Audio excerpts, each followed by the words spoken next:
Our next speakers are from the Open Networking Foundation, or ONF. Timon and Charles are going to be telling us about the new SD-Fabric project. Timon Sloane, who many of you know already, is the Vice President of Marketing and Ecosystem at ONF, and he leads the organization's efforts to build open source ecosystems, helping enable the broad transformation of our entire networking industry, hopefully through the adoption of lots of open source business practices. So Timon is going to be joined by Charles Chan, who is leading the SD-Fabric control plane team at ONF. Before he joined ONF, Charles oversaw the SD team at D-Link, and he received his PhD in computer science and engineering from National Chiao Tung University. So over to you both. So thank you for the introduction, and great to be here today, and really excited to be able to share some insight into what ONF has been doing with a project called SD-Fabric. So, just setting the context, I don't think this will be a big surprise for anybody in this audience today, but we've been talking about the edge, and there's a broad agreement now that we're moving towards distributed cloud. We've gone through this era of everybody adopting the hyperscaler cloud, but the cloud is moving towards the edge, and we see both various forms of edge. Here I'm depicting both telco and enterprise edge. Another takeaway from this is that 5G is now becoming sort of the last mile link out towards the devices. So that's sort of the grand problem that we're facing, is really being able to connect this explosion of devices on the left towards various cloud resources as you move towards the right. So if we peel this back, inside each of these clouds is a form of data center, and they're really, of course, different sizes, as you would imagine. There's nothing surprising there. But there are a lot of common requirements across these different data centers, and sort of some grand requirements that we are facing, and some issues and challenges that we're trying to address as we move forward. So this is multi-cloud. You see multi-cloud on this slide here, but multi-cloud is not just about selecting what cloud in which you want to run your app. Are distributed and broken up into microservices, and the individual microservices are placed as most appropriate across the network that you see here, with some components running very close to the edge, and some components running further back towards the public cloud, based on resource requirements and the benefits of being close to the user. On top of this, we're seeing an explosion of devices and an explosion of endpoints, and this really can't be understated. So IoT is taking off, but it's orders of magnitude of more devices that we're going to see coming on to the network, and this is something of a challenge. Right? This really does extend the level of complexity multifold across networks like this. 5G and connected devices already touched on a bit, but it is a huge and primary driver in what we're seeing at this point in time. And then lastly, in terms of big movers, here is AI and ML. That it's clear there's this whole movement around Industry 4.0 and digital transformation, and that a desire to take this explosion of devices and to be able to apply AI and ML to be able to better manage these devices, to both gain insight into what's really happening out in the real world, and then to ultimately be able to start to control and manage devices in the real world more efficiently. And using AI and ML really requires the ability to leverage the multi-cloud and to run workloads and components of solutions in the various clouds and spread about. In particular, there's a real need to be able to run inference at the edge, close to the devices and close to where the data is coming in, but be able to run learning in the public cloud where resources are plentiful and cheaper. So, this is the environment we face, but then each of these data centers has, a cluster of equipment that you see here, servers, NICs, smart NICs, switches, maybe GPUs, TPUs, other devices as well. And so, what we observe is that, for any transaction taking place in this data center, it's going through a whole number of components, so all depicted in blue here. And what has transpired over the last few years is that each of these blue components is becoming smarter and smarter and more programmable. to the point where they're becoming completely programmable.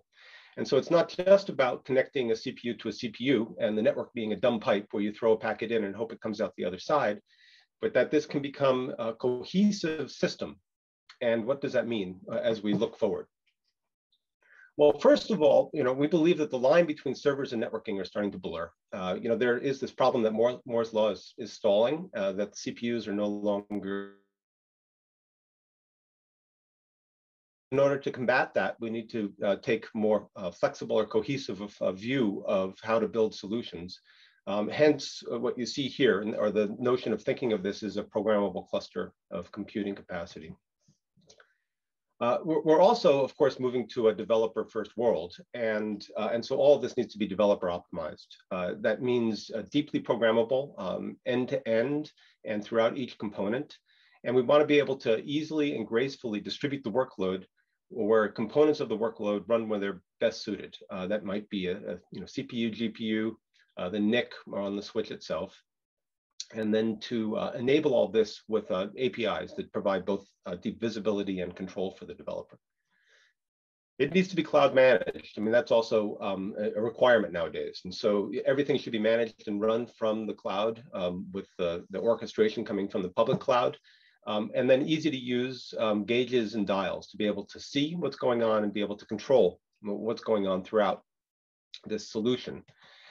And then, of course, the need to orchestrate all these components. And we're a believer at ONF in central orchestration. You hear that from Google as well. There are tons of benefits here, and especially when you're facing complex problems.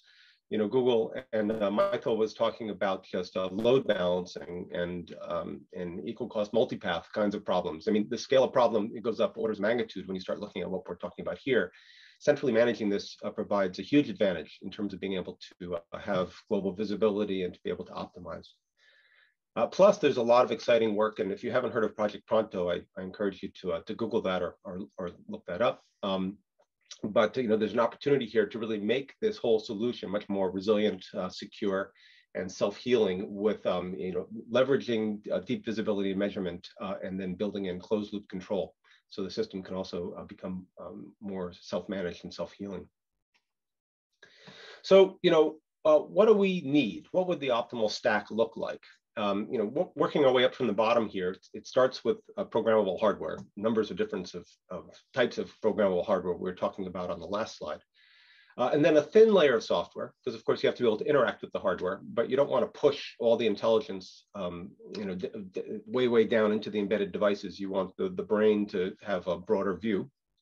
So a thin layer of software, SDN control, and then a set of fabric apps that can construct the fabric and allow the fabric to be managed and manipulated, and exposing these APIs northbound. And this stack is running in every edge cloud. Remember, there are going to be thousands of these edge clouds headed up towards the central cloud and public cloud, where there's centralized operations and control that provides a human interface, an operations portal, but also machine interface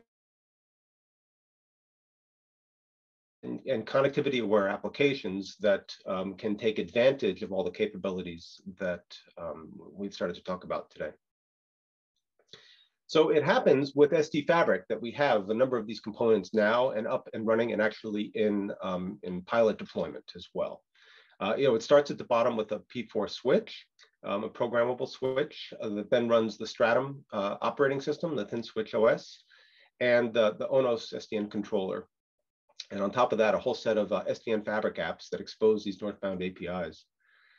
And we also have another project called ROC, Runtime Operations and Control. That's really sort of you'll find that work under the Ether project at ONF.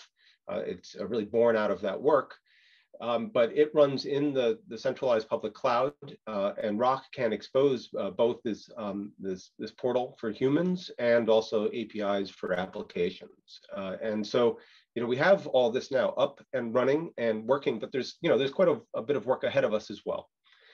And so before Charles kind of goes into the details of the implementation that we have today, just looking forward a bit, the things that we believe are to come and on our plate for this year and beyond are to extend from switching to support NICs and soft switches as well, so that we can really control and program end to end through that blue pipeline I showed on the earlier slide.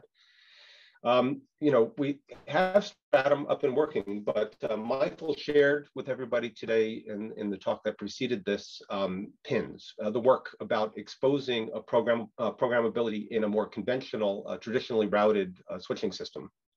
And so we also want to be able to support the same kind of stack, but using Sonic and then leveraging the pins interfaces to be able to, for the full programmability. Overlay support. So the stack we have today is underlay only, and so the next step is to add overlay, but it's really a natural extension. One of the real sweet spots for centralized control is for building and controlling overlays, and so that is something that we will undertake shortly. Integrations for cloud native, and we already have some, but we believe there's more to be done. We are definitely in a cloud native world, Kubernetes first, and there's more we can do, but just to make sure that it's very easy for application developers to access all the capabilities of this stack. Multi-tenancy is on our plate as well, so that we can support. We already support multiple edges, but it's sort of one network today in this deployment, but be able to carve it into pieces so you could support multiple enterprises and each enterprise can access just their resources is something that we're headed towards pretty soon.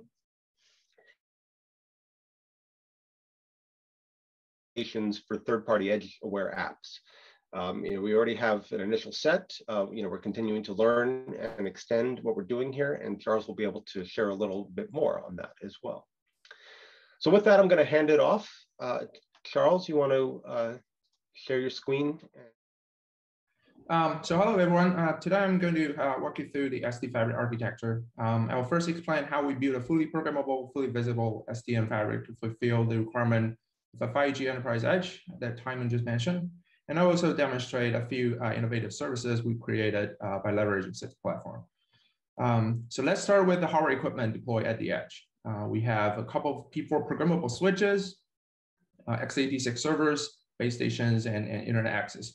So the internet access is here to serve as a local breakout. So the subscriber traffic doesn't have to go back to the core network through the long haul optical fiber, and therefore the subscriber can enjoy several benefits like low latency. The very first design principle we adopt here is enterprise first.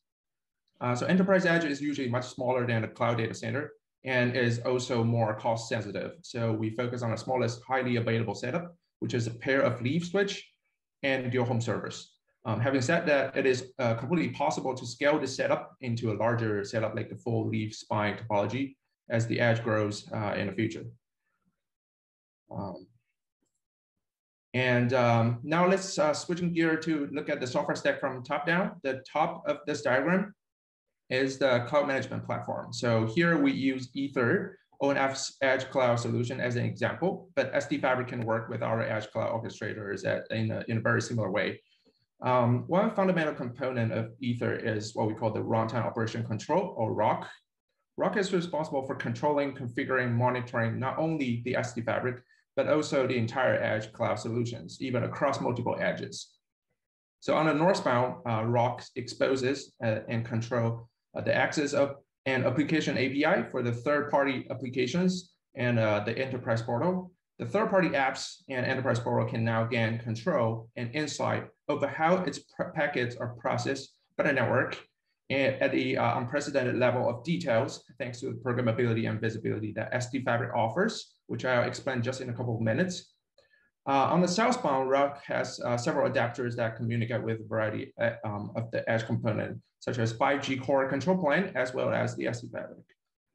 So speaking of which, let's take a look at the SD-Fabric API. The design principle we adopted here is 5G first.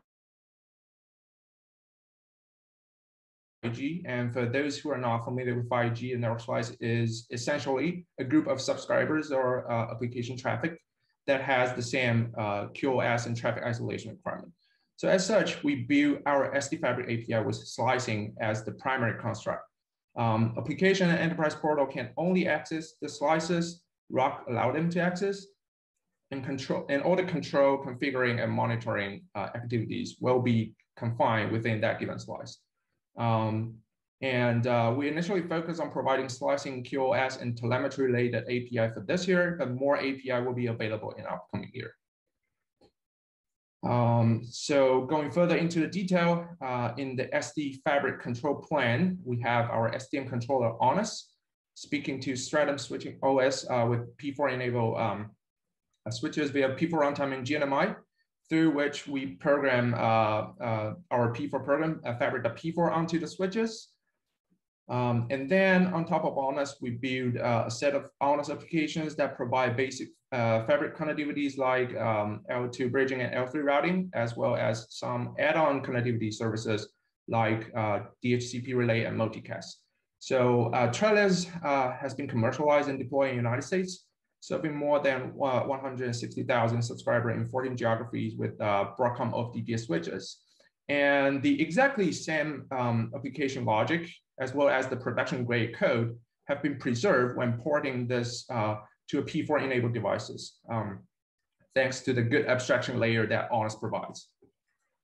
So as I mentioned earlier, Sd500 is fully integrated and managed by cloud.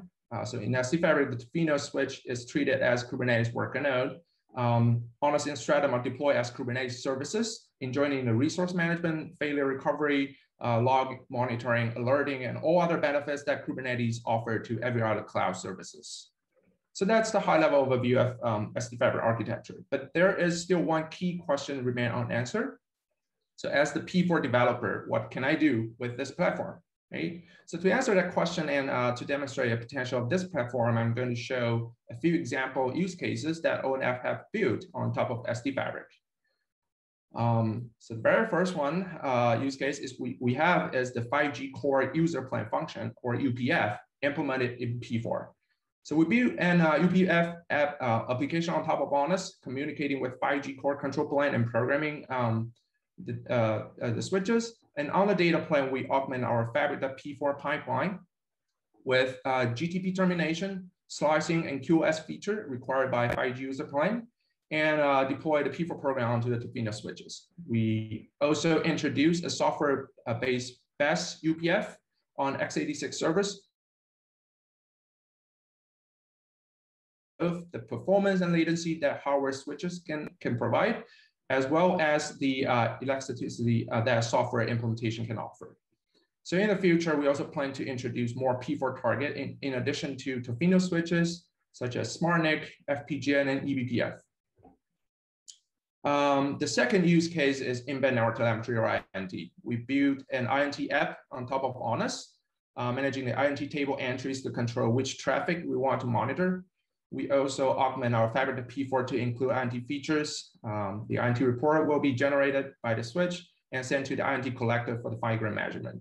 It is also compatible with the Intel Deep Insight platform, on which the INT report can be analyzed to identify network anomalies, such as path change, latency burst, and packet drops. So furthermore, the measurement result can be fed into an external closed-loop control app. The app can instruct SDN controller to correct the network anomalies identified by INT. For example, if a microburst or DDoS is detected, the closed-loop control app can instruct Honest app to stop that traffic from affecting normal traffic in the network. Last but not least, we plan to further extend all these works to the end host by integrating Kubernetes CNI and overlay networks. This will require us to support targets like eBPF and generate INT reports from the host, and will ultimately bring us the true end-to-end programmability and visibility throughout the entire network. So to summarize, what Sd500 has to offer is basically Network Fabric as a cloud service. Everything is now cloud managed. It's integrated with Kubernetes. It's optimized for CNI and overlay. And also the entire Sd500 solution is managed by Ether, or it could be managed by any other edge cloud solution. It is optimized for developers. we created an API for third-party EdgeX and built a platform for P4 developer to implement innovative services like UPF and INT. It also supports end-to-end deep programmability and visibility. And it is potentially, the workload can be distributed onto various targets, including CPU, FPGA, SmartNIC, or of course, the switch. And our initial focus is on a 5G enterprise edge. So we have built-in network slicing and QoS, but this fabric can also be scaled and adopted in other type of data center. So what's next? There are three key items on our roadmap for the rest of this year. The first one is that we want to make an official release of the Sd500 API, and we want to make it publicly available. We also want to support more P4 target. We're with eBPF. We also want to continue pursuing the QoS and network slicing. That is going to remain our focus throughout the rest of this year. And tomorrow there will be another keynote by Oz and Carmelo at the same time. If you are interested in learning more about the P4 based UPF implementation, please do follow that keynote. And thank you. That concludes our presentation. And thank you so much, Timon and Charles. Thank you. You know, there's lots of questions buzzing through the Q&A. I think people have lots of questions about what you just discussed. I want to just start by digging down on one of them, and that's you mentioned overlays. And so I was kind of curious how you envisage overlays being sort of introduced and used, and you know, where does that fit within that network stack? Right. Let me give you an example. Right. So today we have INT capabilities on the switches, but we don't really have those visibilities in the end host. We don't really know what's going on in CNI. If the packets drop over there, or if actual latency is introduced there, we don't really have the visibility. So one of the works we want to do, and we are exploring these days, is that we want to actually modify some of the CNI or eBPF-based CNI to add more INT capabilities there. So we want to generate INT reports from the end host as well, and then to provide more visibilities over there. So that's one of the example of the possible CNI or overlay integration. The other example is that we want to also introduce QoS, but the thing is that now from the third-party apps developers perspective, they probably are not aware of what's actually in the underlay network. What they can see is actually the Kubernetes overlay network and in their container running on Kubernetes, right? So we need to figure out a way to kind of associate the traffic in the CNI and the traffic in the underlay in order to provide the true real end-to-end QoS, right? So those are some of the ideas that we have been exploring these days to have a better association with overlay and underlay and therefore create better services. I noticed that Guru has his hand raised. I don't know if you had a question you wanted to jump in with or a comment.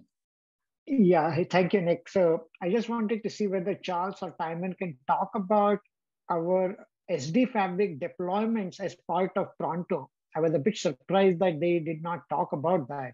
So I want to give them an opportunity to talk about, there are whatever, half a dozen or more sites where SD-Fabric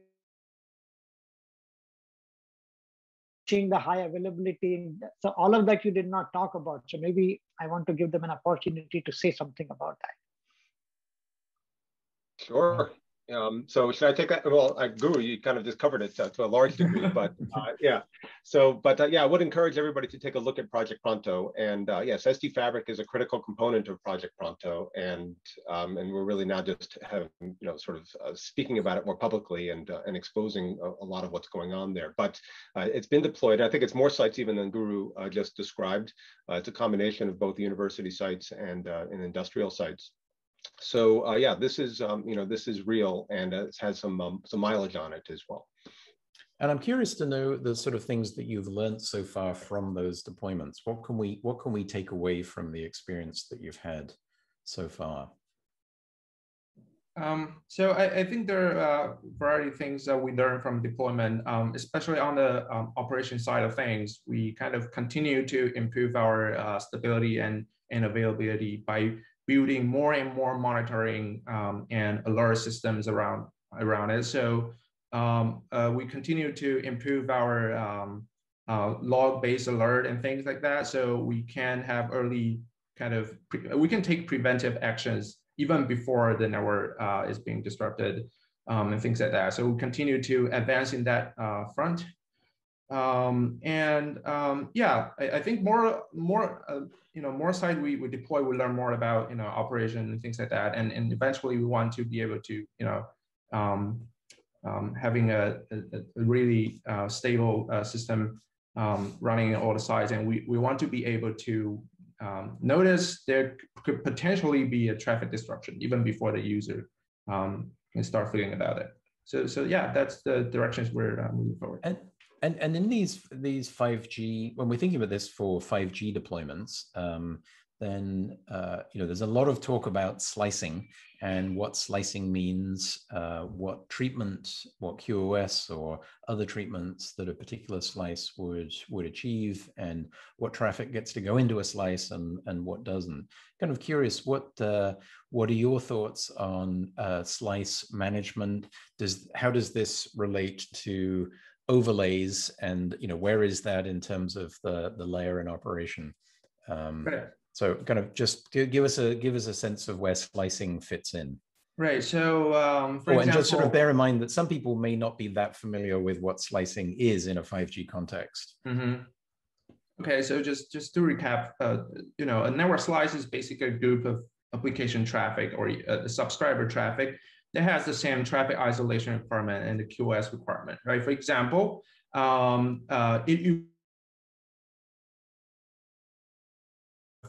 for example, like employee network and guest network, and both of the network, of course, the employee network and some of the mission critical networks will have higher QoS requirement than the guest network, right? So we can say that we have some employee network that's having higher QoS requirement in one slice, and then guest network or some low priority best effort traffic sitting in a different slice, and they both have different QoS guarantees, right? So talking about relationship with overlay, I think the overlay integration is going to play a critical role here, because without the knowledge of the overlay, we can't really achieve the end-to-end QoS, right? We don't really know what's happening in the cloud, especially the Kubernetes container networks. So we see that as a must to kind of have at least some kind of association between overlay and underlay traffic, so we can offer better end-to-end QoS. Turning to the question of 5G some more, I expect those familiar with 5G will be quite surprised that you can express the UPF behavior in P4 and even run it on programmable hardware. Can you tell us a little bit about both the sort of the pros and the cons of P4 in that context, and perhaps how good a fit it really is?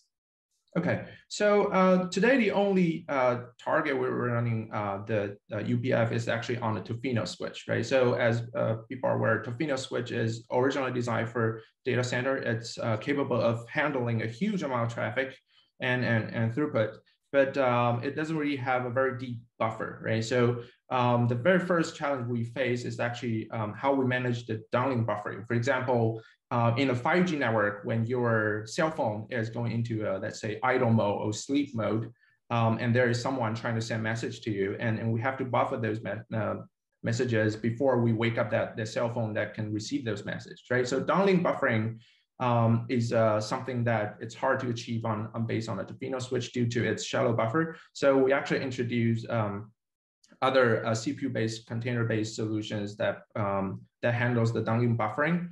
And also, as people can easily imagine, the Tofino switch is it's a hardware equipment, which means that it's not as easy to scale as a software component, right? So let's say we have a huge amount of subscribers suddenly comes up, and we need more UPF to serve those subscribers. Then we also need to build a hybrid solution to have some software-based UPF to serve those subscribers. The idea here is that to let Tofino or the switch-based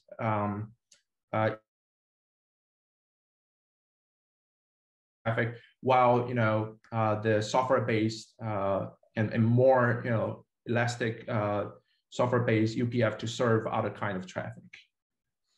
And someone asked on the Q&A if you considered using P4DPTK as a software as a switch target.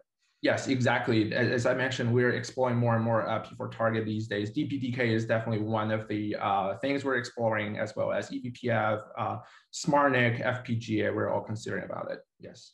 And there's a few questions just to finish up that actually going back to slicing, I had wondered actually, I suspect that there are quite a few people here who are not familiar with how this works and how traffic gets mapped into a slice. Got to admit, I have questions myself about this sometimes.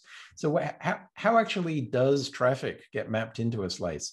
Is it through some predetermined identifier, like it's on a particular VLAN or comes from a particular source? How do we know which slice to put a packet in? There are many ways to identify that. Using some kind of label or text like VLAN or MPLS is definitely one option. We can also just simply look at the 5 tuple of the traffic.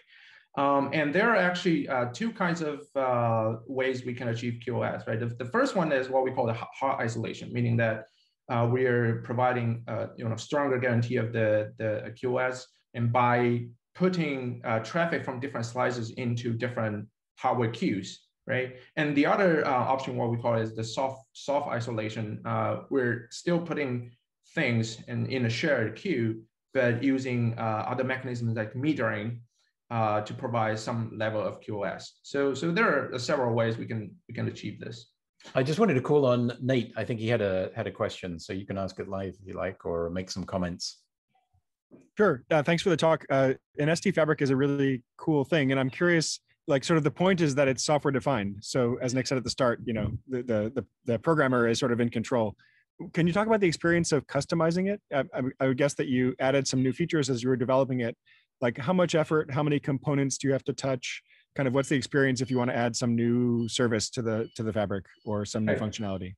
Right. So a very nice thing about Sd500 is that if you're planning to change your P4 program, for example, now all the P4 program are pushed by our SDN controller on us. So what the developer need to do is to change the P4 program and build a new image that include that program and deploy that.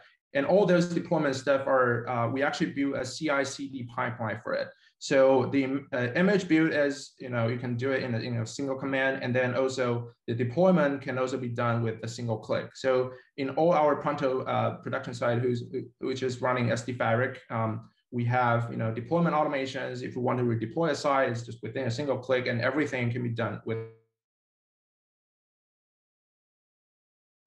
a build process improvement has been done to support this effort. Thank you so much, both Timon and Charles. I think we're going to leave it there. But for those who want to learn more about Sd500, by all means, go to the Ether project page at ONF, or the Pronto project page at prontoproject.org. You can learn about it there as well. So thank you. Thank you both. Thank you.